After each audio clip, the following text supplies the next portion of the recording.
1999년 세기말 스키장에서의 소름 끼치는 실화괴담.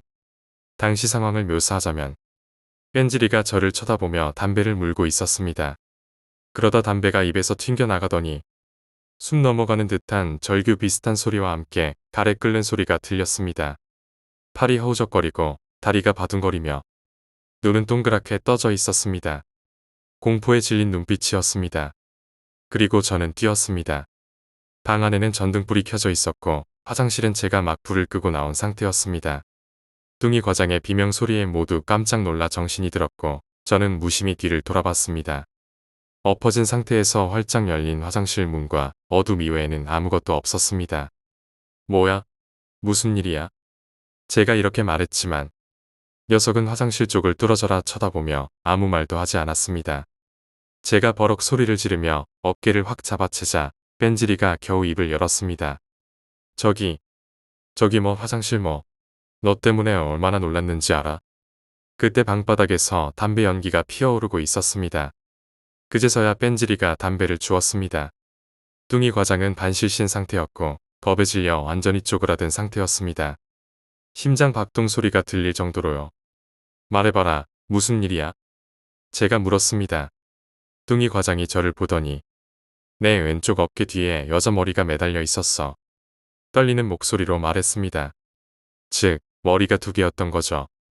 제 머리, 그리고 여자 머리. 그만해라. 뚱이 과장이 숨 넘어가는 소리를 내며 이불을 붙잡고 발발 떨기 시작했습니다. 거 봐라, 아까 생머리 맞지? 머리 긴 전설의 고향에 나오는 귀신 아니냐고. 내 말이 맞지? 봤어? 거의 실성한 사람처럼 뚱이 과장이 말했습니다. 그 순간 방 안은 정적이 흘렀습니다. 셋은 아무 말도 못한 채 서로를 쳐다보고 있었습니다. 나가자, 더는 여기 못 있겠다. 뚱이 과장이 말했습니다. 지금 12시가 넘었고 엄동설안에 밖에 나가서 뭐 할 건데. 제가 말했습니다. 그때 셋이 동시에 비명을 질렀습니다. 화장실 문이 꽝 소리를 내며 닫힌 거였습니다. 우리 셋은 서로 부둥켜 안았습니다. 죽기 싫어요. 저 못 죽어요. 뚱이 과장이 발악을 했습니다. 역시 겁이 많더군요. 뺀질이는 아직 긴가민가 하며 어지러지해하고 있었습니다. 가만히 있어봐. 문이 바람 불어서 그냥 닫힌 거겠지. 진정 좀 해봐. 이 손들 좀 놓고. 제가 말했습니다. 우리 셋은 방 코너 구석으로 숨었습니다. 그 와중에 TV 소리는 계속 나오고 있었습니다. 셋이 구석에 딱 장박혀 있는데 입김이 줄줄 나오는 걸 보았습니다. 방이 왜 이렇게 춥냐? 무슨 방 안에서 입김이 나와? 제가 말할 때 나머지 두 명은 추위를 느끼지 못하고 있었습니다. 물론 방 구석이었지만 엉덩이는 따끈따끈했습니다. 셋 다 동시에 담배를 몇 모금 뿜어주니 조금 진정이 됐습니다. 남자 셋이 함께 있어서 그나마 조금 안심이 되었습니다. 그때부터 추측성 발언이 난무하기 시작했습니다. 초기 추측은 귀신이다, 아니다였죠. 뚱이 과장과 뺀질이는 무경험자였고 저는 예전에 본 적 있는 유경험자였습니다. 아까 팀장님이 화장실에서 딱 나오는데 그 여자 머리가 왼쪽 어깨에 딱 달라붙어 있었는데 팀장님은 못 느꼈어요. 왼쪽 어깨에 뭐가 있었다고. 전혀. 이러면서 왼쪽 어깨를 봤습니다. 이게 뭐야? 뚱이 과장이 저를 발로 차고 뺀질이도 저를 밀쳤습니다. 이 자식들, 귀신 앞에서는 위아래도 없구나 싶었습니다. 뚱이 과장은 무의식적으로 발로 저를 걷어찼는데 엄청 아프더군요. 제가 손에 쥔 것은 머리카락이었습니다.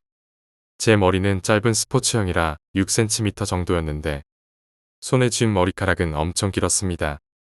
왼쪽 어깨에 머리카락이 여러 가닥 묻어 있었습니다. 전 진짜 꼬리에 불붙은 소처럼 허우적거리며 털어냈습니다. 그 광경을 제3자가 봤다면 정말 지랄 발광한다고 했겠죠. 한참 허우적거리며 발광하다가 정신을 차렸습니다. 이거 초롱이 머리카락 아니야? 생각해보니 초롱양이 생머리였고 딱 그 정도 길이였습니다. 초롱양이라고 해도 무방할 정도로 일치율이 높았습니다. 그러나 뺀질이가 말했습니다. 팀장님, 아까 윗방에서 초롱양과 반대 방향에 있었잖아요. 그리고 오늘 초롱양과 붙어있던 적도 없었잖아요. 저녁 식사할 때도 다른 테이블이었고. 그것도 그렇네. 그럼 이거 누구 거지? 제가 물었습니다. 그만해요. 미치겠네. 뚱이 과장이 숨 넘어가는 소리를 내며 말했습니다. 머리카락을 쓸어 모으니 정말 길었습니다. 설마 이게 무슨 말도 안 돼. 전 엄지와 검지로 머리카락을 잡고 창문을 열어 던졌습니다. 솔직히 청소가 잘 안 돼서 먼저 온 손님들이 남긴 흔적일 수도 있잖아. 안 그래? 저기요. 그냥 여기서 나갑시다. 뚱이 과장이 말했습니다. 다 큰 어른들이 왜 이래? 지금 나가서 어쩌려고. 저 돈 있거든요. 다른 방 잡거나 아예 모텔로 갑시다. 내일 아침에 다른 사람들한테 뭐라고 할래? 귀신 무서워서 다른 곳 갔다고 할 거야? 전 소장팀이 진짜 좋아하겠다. 스키장 놀러 왔는데 귀신 봤다고 분위기 다 망치면 깡다구가 진짜 좋아하겠지. 응?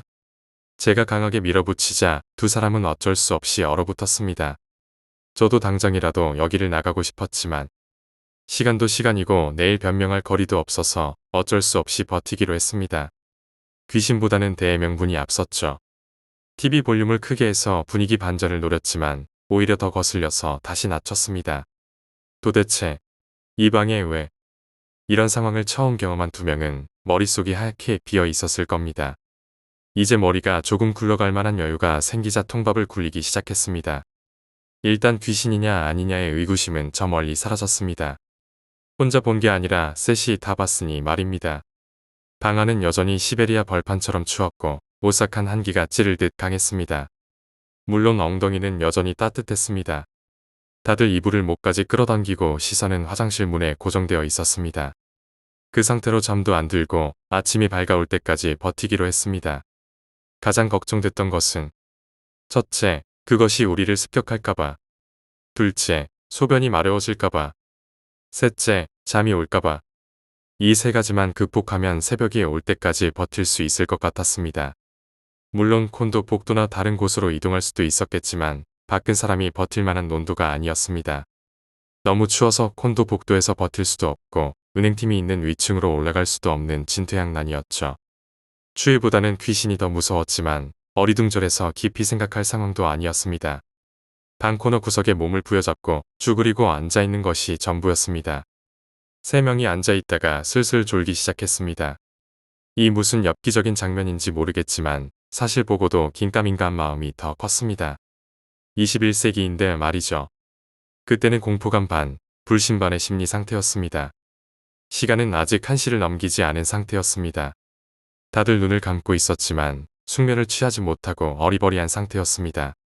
갑자기 들리는 탱탱탱 소리는 보일러 파이프에서 울려나오는 소리였습니다. 누군가 물을 쓰는 사람도 없었죠. 그 소리가 너무 소름 끼쳐서 잠시 눈을 감고 있던 세 명이 동시에 눈을 떴습니다. 규칙적인 소리가 아니고 아주 불규칙적이면서도 무언가 터질 듯한 소리였습니다. 방 안은 여전히 입김이 나올 정도로 추웠습니다. 그런데도 엉덩이는 여전히 뜨거웠다는 것이 신기했죠. 분명 보일러는 최고 온도로 돌아가고 있었고 단지 창문을 열어 찬바람이 조금 들어왔다 해도 입김이 나올 만큼 추울 수는 없었습니다. 더군다나 세 명이 옹기종기 붙어 있으니 서로 내뱉는 입김이 앞을 가릴 정도였습니다. 1분 이상 그 소리가 반복적으로 들렸습니다. 보일러 터지겠다. 온도 좀 낮춰라. 제 말에 뺀지리가 기다시피 해서 보일러 스위치 쪽으로 갔습니다. 보일러 스위치는 입구문 쪽 벽의 입구와 벽 기둥 사이에 있었는데 당연히 화장실 쪽으로 가까이 움직일 수밖에 없었죠. 뺀지리가 슬슬 무릎걸음으로 움직이는 뒷모습을 저와 뚱이 과장은 바라보았습니다. 뺀지리가 보일러 스위치를 만지는 행동은 보이지 않았지만 대충 스위치를 만지는 것 같았습니다.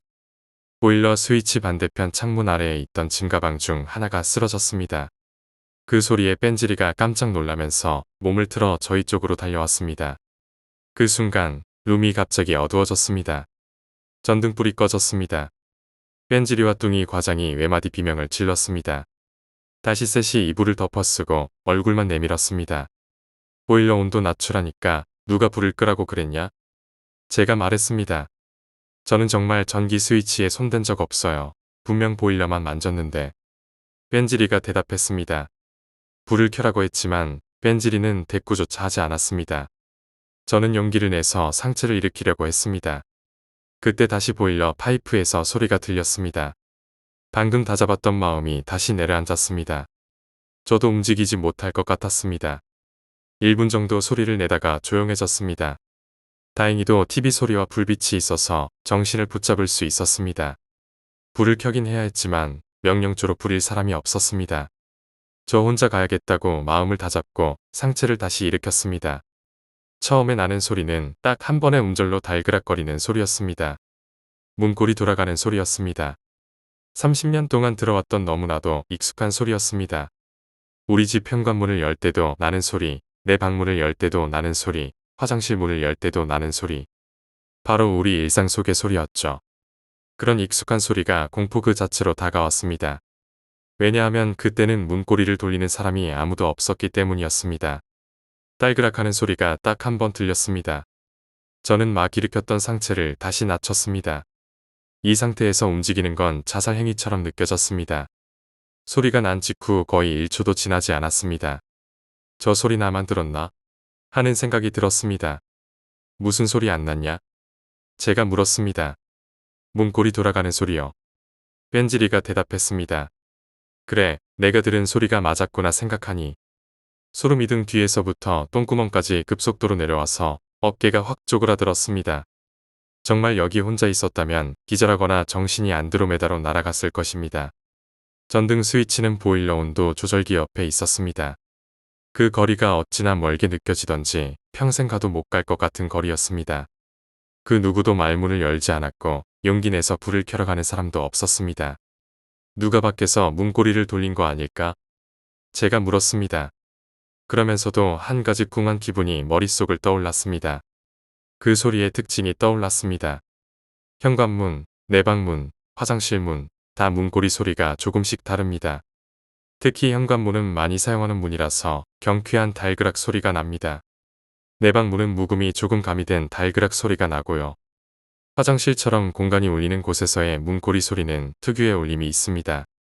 달그락거리는 소리에 약간의 울림이 남아있는 소리였죠. 네, 맞습니다. 조금 전 들었던 소리는 울림이 남아있는 달그락 소리였습니다. 즉, 화장실 안쪽에서 나는 문고리 소리였습니다. 물론 제 느낌이고 추측이지만 오감이 그렇게 말하고 있었습니다. 애써 내색하지 않고 생각을 다른 쪽으로 돌리려고 했습니다. TV는 화면이 나오고 소리도 들렸지만 아무도 그걸 느끼지 못했습니다. 우리의 모든 신경은 화장실 쪽에 쏠려 있었습니다. 누가 화장실 근처에 전기 스위치 쪽으로 움직이겠습니까? 우리 세 명이 동시에 일어나서 입구 쪽으로 뛰어서 나가자. 그렇게 하면 5초 이내에 나갈 수 있을 것 같아. 뚱이 과장이 말했습니다. 녀석은 초 단위로 계산하며 말하고 있었습니다. 아무리 빨리 움직여도 5초 동안은 아무 일도 일어나지 않을 거라는 생각에 그렇게 내뱉은 말이었겠죠. 그래, 그렇게 하자. 여기 있다가는 죽겠어. 뺀질이가 말했습니다. 그럴까? 밖에 나가도 쉴 곳은 있겠지. 여기보다는 낫겠지. 그러면 일단 지갑부터 확인해. 제가 말했습니다. 밖에 나가면 엄동설하니라 근처 모텔이라도 가려면 돈이 필요했으니까요. 전 가지고 있어요. 저도 가지고 있어요. 뺀질이와 뚱이 과장은 지갑이 있다고 대답했습니다. 저도 점퍼 안주머니에 손을 넣어봤습니다. 그러나 지갑은 없었습니다. 작은 허리 가방에 넣어 두었었죠. 색은 허리에 없었습니다. 저녁 먹을 때 허리에 차고 나갔던 것까지는 기억이 났습니다. 하지만 그 다음엔 어디에 두었는지 생각조차 나지 않았습니다. 색이 생각나자 그 안에 있던 물건들이 떠올랐습니다. 목욕 후에 색에 넣어두었던 물건들, 염주랑 묵주 목걸이, 심지어 반야심경 테이프도 있었습니다. 하지만 이 상황에서 색을 찾겠다고 방구석을 뒤질 용기가 없었습니다. 제가 상황을 설명하자 뚱이 과장이 말했습니다. 걱정 마세요. 제가 돈 있으니 모텔비는 충분합니다. 팀장님 지갑은 이 방 어딘가에 있을 테니 내일 날이 밝으면 찾으면 되죠. 다행히 다들 점퍼는 가까운 곳에 벗어 놓았기에 두툼하게 입을 수 있었습니다. 일단 신발 신을 생각 말고 자기 신발 챙기지 말고 무조건 아무거나 손에 하나씩 잡고 뛰는 거야. 알았지? 맞습니다. 괜히 신발 신으려고 허둥대지 말고 손에 잡히는 대로 들고 복도로 나갑시다. 그러면 준비해라. 셋 세고 동시에 뛰는 거다. 정말 비장미까지 느껴지는 초감동의 순간이었습니다. 이 순간만큼은 우리의 모든 생각과 행동이 일치해 있었습니다. 전대미문의 장관이 연출되었습니다. 각자 개성 강한 사람들의 생각이 싱크로율이 100%라니. 정말 초능력자들의 세계에서나 가능한 일이었습니다. 일심동체, 몸은 셋이지만 정신은 하나였습니다. 준비해, 셋, 둘. 정말 마른 침이 꿀꺽 넘어가는 소리가 들렸습니다. 그때였습니다. 문고리를 뽑아버릴 것처럼 무식하게 움직이는 소리가 들렸습니다. 문고리가 뽑히는 줄 알았습니다. 심장이 터질 것 같았습니다. 비명을 지른 건 의외로 뺀질이었습니다. 공포가 잠식한 내 몸은 천국의 계단을 밟기 위해 한 걸음 내디뎠습니다. 천국으로 들어서겠구나 싶었습니다. 하지만 지옥의 문고리 소리가 그 모든 상념을 깨뜨려 버렸습니다. 이미 뇌의 통제를 완전히 벗어난 근육은 제멋대로 놀기 시작했습니다. 정신은 이미 안드로메다로 날아가 버린 것 같았습니다. 우리 셋은 뛰쳐나가던 동작을 올스톱시키고 동시에 다시 이불 속으로 몸을 날렸습니다. 단지 할 수 있는 최선의 방법이 그것뿐이란 걸 우리 셋은 알고 있었습니다. 살고 봐야겠다는 신념하에 모든 동작이 완료되기까지 걸린 시간은 불과 0.1초였습니다. 인간이 낼 수 있는 속도가 아니었습니다. 인간이 넘사벽인 환경에 처하면 자신도 모르게 초울트라 슈퍼파워가 나온다더니 그게 우스갯소리인 줄 알았는데 막상 경험해보니 그렇지 않더군요. 우리의 행동은 마치 한 사람의 동작처럼 일치했습니다. 백스텝 후 108도 턴, 그리고 앞구르기 동작을 취한 후 셋이 동시에 이불을 뒤집어 쓰고 벽을 향해 머리를 쳐박았습니다. 30살 먹은 남정네들이 귀신을 접하면 하는 행동이었습니다. 상사 먼저, 형님 먼저, 나우 먼저 그런 건 다 필요 없었습니다. 자기 목숨 먼저 살겠다고 발악하며 이불을 뒤집어 쓰고 머리를 벽 쪽에 쳐박고 셋 다 소리가 나는 화장실 쪽으로 엉덩이를 까고 있었습니다. 있을 수 있는 일일까? 물론 있을 수 있는 일입니다. 제가 경험한 현실입니다. 만약 당신이 그 자리에 있었다면 어땠을까요? 기절하거나 정신이 안드로메다로 갔을 것입니다. 이성적인 판단이 불가능한 상황이었습니다. 사람이 말이죠. 상상 속에서만 가능한 공포를 현실로 두 눈으로 보게 된다면 귀신이네 라고 생각할 사람이 몇이나 될까요? 우리 같은 반응이 지극히 당연한 인간의 반응입니다. 아무리 초울트라 슈퍼인간이라도 눈앞에 피 흘리는 귀신을 보고 당당할 수 있을까요? 그래서 저는 이런 상황이 부끄러운 것이 아니라 지극히 당연하다고 말하는 겁니다. 절대 부끄러운 게 아니에요. 나이가 10살 먹은 아이도, 새파란 20대 청년도, 저처럼 삶의 무게를 겨우 느끼는 30대도, 관록이 느껴지는 50대 아저씨도 귀신 한 마리면 올 클리어 당했을 겁니다. 이건 비명도 아니고요. 그냥 순간적으로 공포를 잊고자 뇌가 그렇게 소리 내보라고 시켰습니다. 몇 초가 흘렀는지 감도 없었습니다. 진정해야 한다는 생각이 든 것은 한참 후였습니다. 살짝 귀를 막고 있던 손을 떼었는데 TV 소리가 들려왔습니다. 그래도 고개를 들 용기가 나지 않았습니다. 정말로 화장실 쪽을 쳐다볼 용기가 나지 않았습니다. 헉헉대는 심장을 뽑아버리고 싶었습니다. 100m 달리기를 전력 질주해도 이만큼 뛰지는 않을 텐데 말이죠. 겨우 진정하고 고개를 들었습니다. 두 명은 아예 석고동상처럼 움직이지 않았습니다. 전 고개를 뽑아내고 다시 돌렸습니다. 어둠이 내려앉은 화장실이 그렇게 을씨년스럽게 보일 수가 없었습니다. 다들 일어나. 혼자 보기 무서워서였습니다. 뺀질이가 다음으로 자세를 바로잡고 뚱이는 솔직히 기절했는지 반응이 없었습니다. 제가 엉덩이를 툭 쳤더니 후다닥 거리며 마치 새색시가 꽃미남 남편 팔짱 끼듯이 덩치는 산만한데 제 팔을 꼭 끌어안고 떨기 시작했습니다.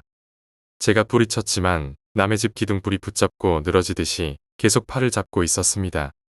다들 어떤 상황인지 알고 있었지만 그 누구도 입을 열지 못했습니다. 상황에 대해 입을 열지 못한 것은 그 존재를 인정해야 하는데 두 명은 그런 존재를 쉽게 받아들이기 어려웠기 때문입니다. 그 소리는 저만 들은 게 아니라 셋 다 들었기 때문에 혼란스러웠습니다. 정말 이걸 믿어야 하나 말아야 하나 고민만 남아 있었습니다. 그때 분위기 전환을 위해 제가 농담을 던졌습니다. 뺀질에 가서 확인해보고 올래. 그때 녀석의 눈빛은 백년 묵은 원수를 만난 듯한 표정이었습니다. 다시 정적이 흘렀습니다. 우리 셋은 다시 방구석에 쪼그려 앉아 이불을 뒤집어 쓰고 있었습니다. 입이 바짝바짝 탔습니다. 주머니에서 담배를 꺼내 입에 물고 귀신한테 당하기 전에 담배나 한 대 피자 하며 담배를 묵니다. 뺀질이와 뚱이도 한 대씩 피우더군요. 당시 제가 화장실 문을 확 열고 봐라. 아무도 없지. 나가자. 라고 당당하게 했었으면 좋았을 텐데 그날은 분위기에 압도되어 정말 꼼짝도 하기 싫었습니다. 뺀질이의 몸에서 여자의 디지털 알림음이 나왔습니다. 휴대폰에 설정해둔 전가 갈림음이었습니다. 그 소리에 담배 연기를 뿜을 뻔했습니다. 새벽 1시였습니다. 어떻게 할래요? 또 나갈까? 못 가요. 나 못 숨지길 것 같아요. 새벽이 밝아오려면 적어도 5시간 정도는 버텨야 한다는 것이었죠. 갑자기 방이 어두워지기 시작했습니다. 유일하게 빛을 뿜어내던 TV가 갑자기 어두워진 것이었습니다. 왜냐고요? 영화가 막 시작한 모양인데 배경이 어두운 지하실이었습니다.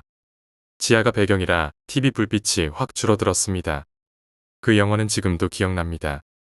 제목은 가물가물한데 형사 2사람이 살인사건을 해결하기 위해 사건 현장에 간이 시체가 오체불시되어 있었습니다. 마치 인간이 한 짓이 아닌 것처럼 수사 과정 내내 어두운 지하실에서 범인과 조우하는데 그 범인은 인간이 아니라 돌연변이 생물인가 괴물인가 했죠. 동료 형사가 괴물에게 당해서 죽고 복수심에 불타는 형사는 계속 추적합니다. 어두운 지하실에서요. 결국 막판에 괴물을 죽이는 영화였습니다.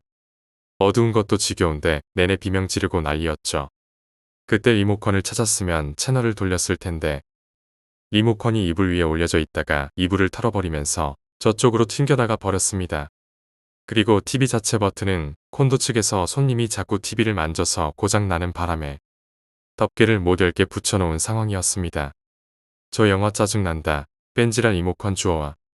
저는 반항심을 품지 않도록 약간 짜증 섞인 말투로 말했습니다.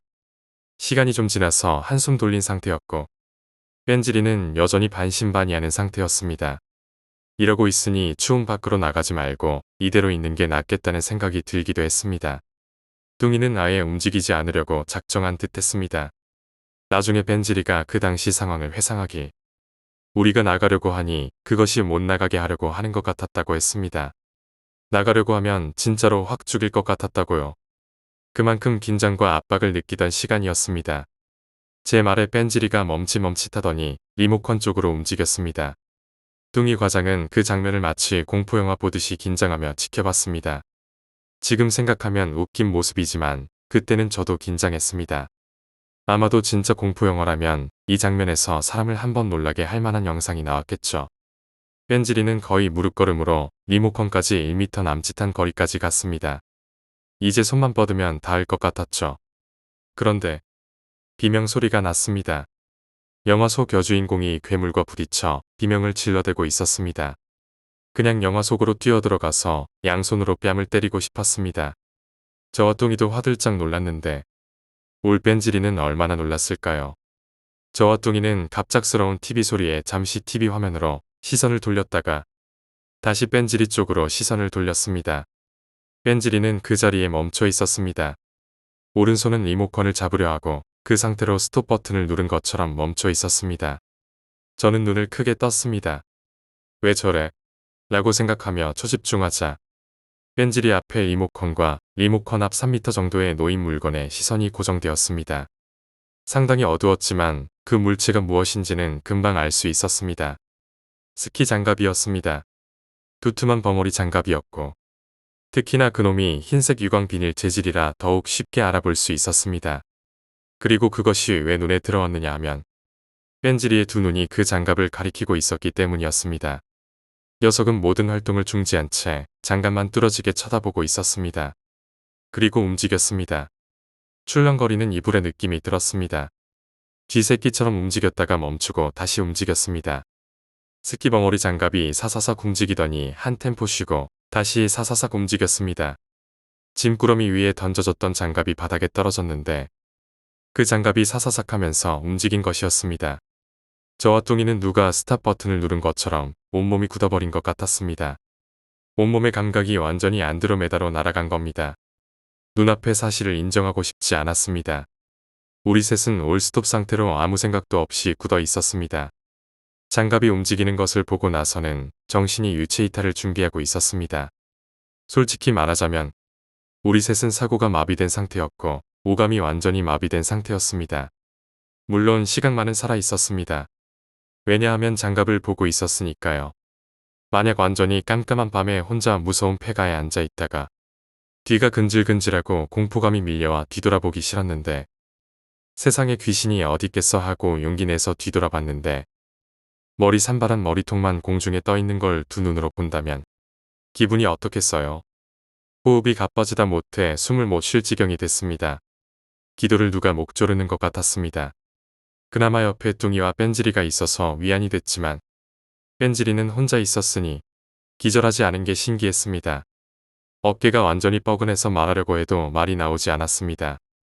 장갑이 화장실 근처까지 갔을 때 너무 공포가 극한까지 치고 올라오니 오히려 개운한 기분이 들기도 했습니다. 이리 와. 유일하게 제가 던진 한마디였습니다. 그리고 뺀질이는 그제서야 살살 뒷걸음질 치기 시작했습니다. 엉덩이를 바닥에 끌면서 두 발로 방바닥을 밀며 우리 쪽으로 왔습니다. 제가 이불을 뒤집어 씌워서 뒤로 당겼습니다. 그리고 꼭 안아줬습니다. 한동안 아무 말도 하지 않았습니다.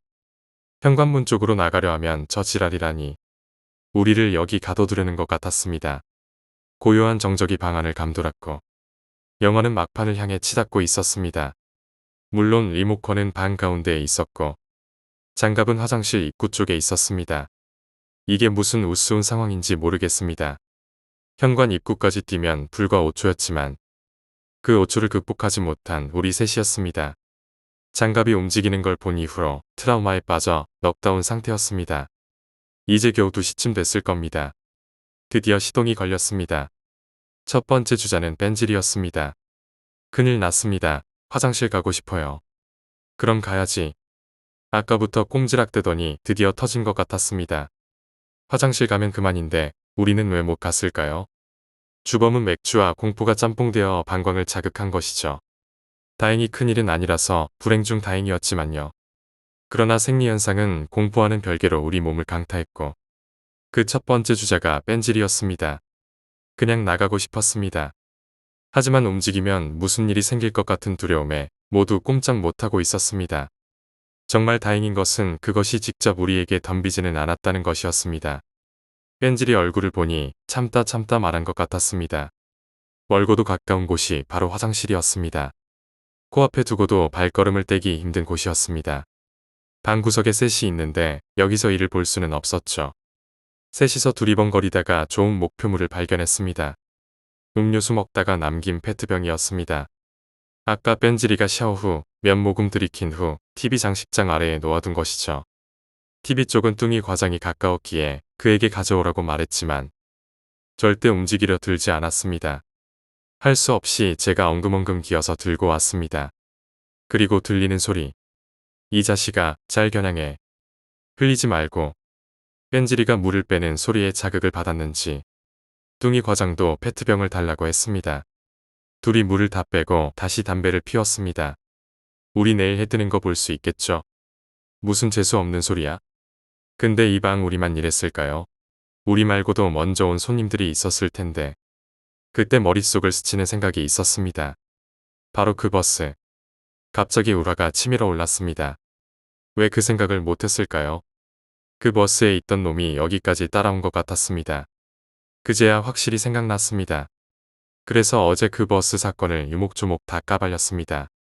버스에서 저걸 봤다며 열심히 이야기하자 두 사람은 몸서리를 쳤습니다. 그러면 그게 버스부터 여기까지 온 거라고요. 뚱이 과장이 말했습니다. 저는 고개를 끄덕이며 아마도 라고 대답했습니다. 봐라, 이상한 게 있어. 우리 타고 온 버스 말이야. 앞에 붙은 번호가 그게 212호 버스 아닙니까? 그래, 그럼 우리 방은 몇 호실이야? 여기도 212호실.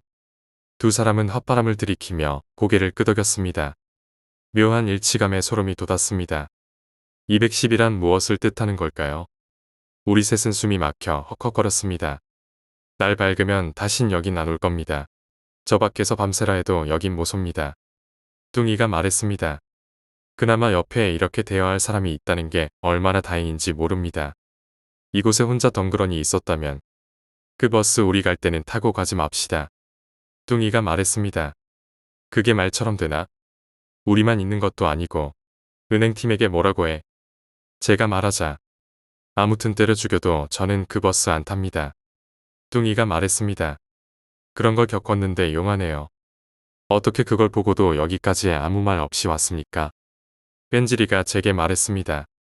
그럼 사람 많은 데서 여기 버스에 귀신이 있어요. 다들 내려요. 할 수 있겠냐? 제가 대답하자.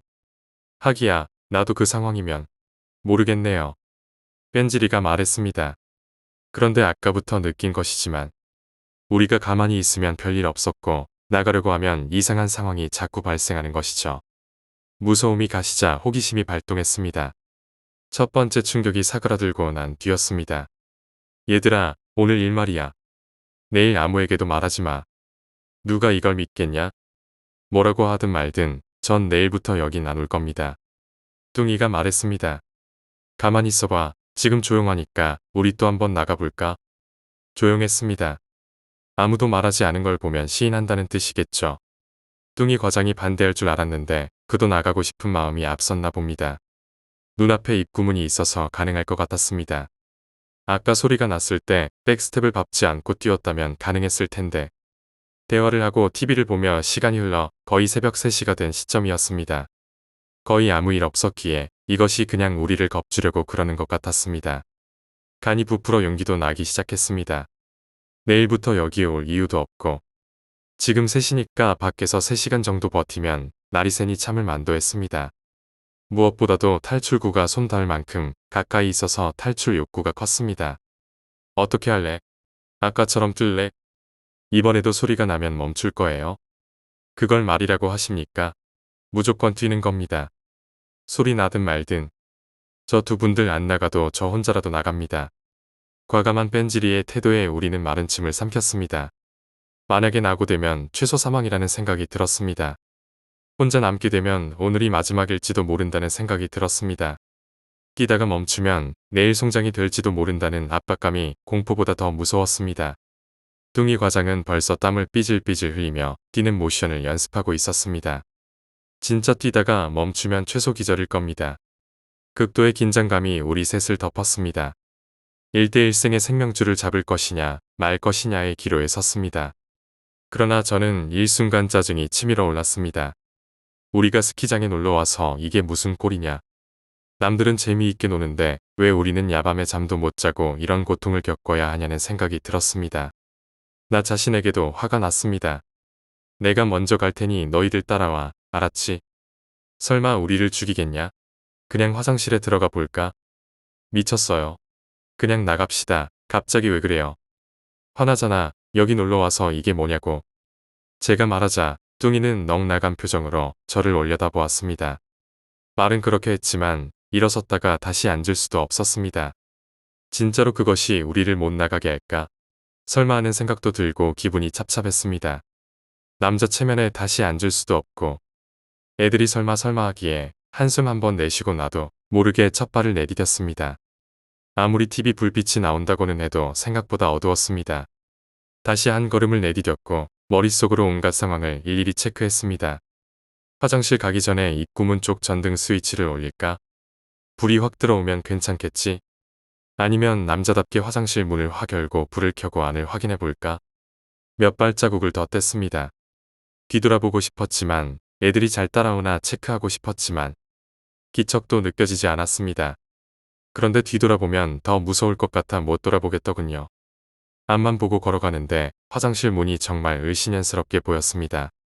저는 벽 기둥 근처까지 왔습니다.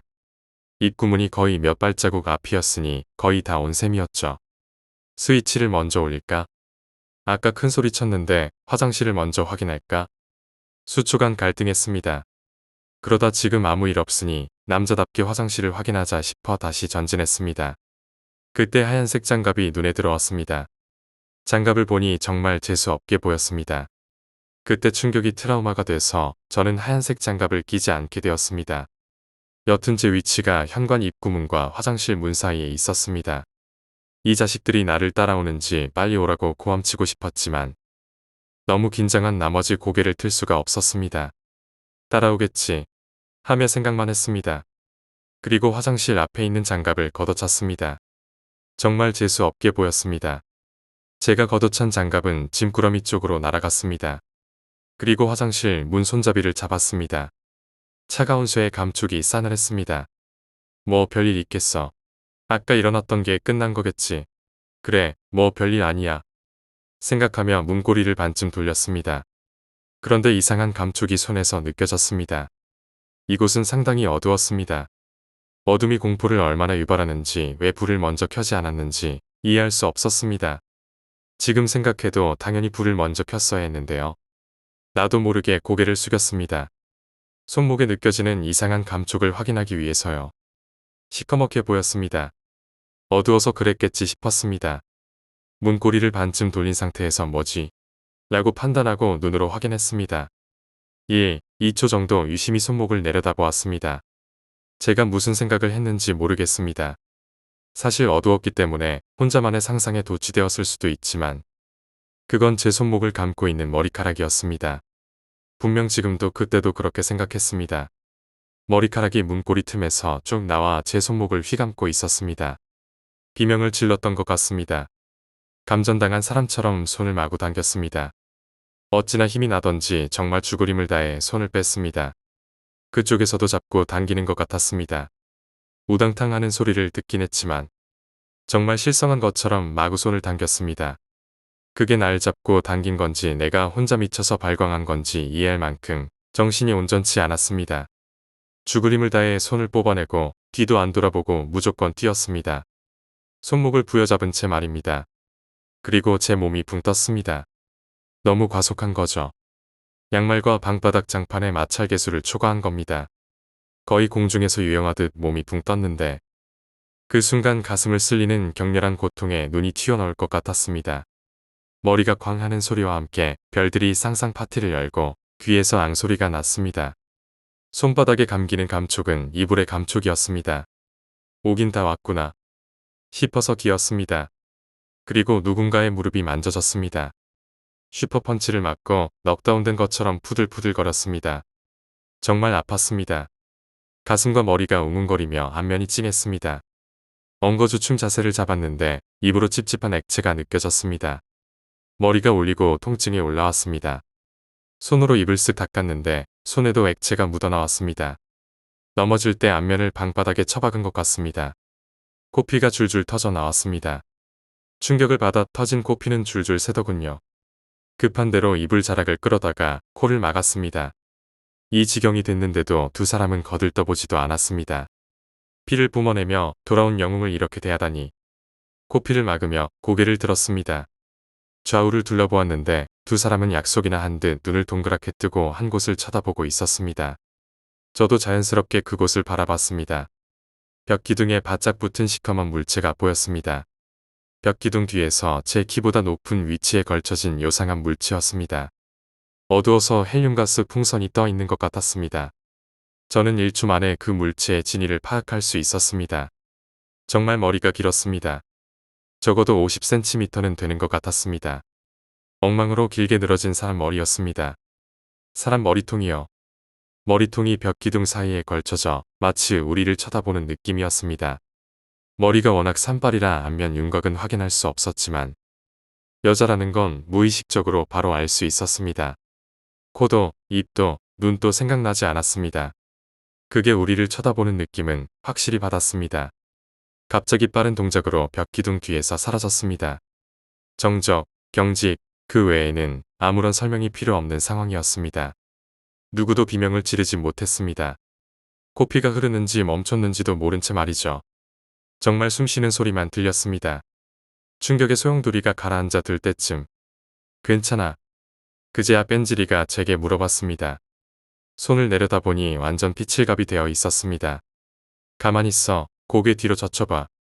전 고개를 뒤로 확 젖혔고 뺀지리가 제 뒷목을 잡고 마사지를 했고 둥이는 주머니에서 꺼낸 휴지로 제 코를 막아줬습니다. 너희 왜 안 따라왔어? 아까 같이 왔으면 밖으로 나갔을 거 아니야. 내 말이 안 들리냐? 정말 무지하게 화가 났습니다. 코를 막은 상태에서 손으로 안면을 정리하고 담배를 물었습니다. 연기를 뿜어냈습니다. 초연해지기까지 하네요. 제가 말릴 틈도 없이 움직이자 자기들도 설마하며 지켜보다가 우리도 따라가자 했습니다. 그런데 뚱이 과장이 오금이 저려 시간을 잡아먹었습니다. 고함치고 뛰었으면 차라리 나았을 텐데 슬금슬금 움직였던 게 정말 실수였죠. 달렸으면 됐을 텐데. 제가 거의 화장실 입구까지 갔을 때야 둘이 몸을 일으켰습니다. 그리고 제 쪽으로 움직였다죠. 그때 후다닥 뛰쳐나왔어도 됐는데 미련하게도 제가 슬로우로 움직이니까 이 한심한 녀석들이 덩달아 슬로우 모션으로 움직인 겁니다. 녀석들도 거의 벽 기둥 근처까지 왔습니다. 제 비명을 듣고 구석으로 백스텝을 밟았습니다. 저는 손만 뻗으면 입구문이었지만 이 자식들 때문에 전등불 스위치도 바로 코앞이었지만 다 소용없는 짓이었습니다.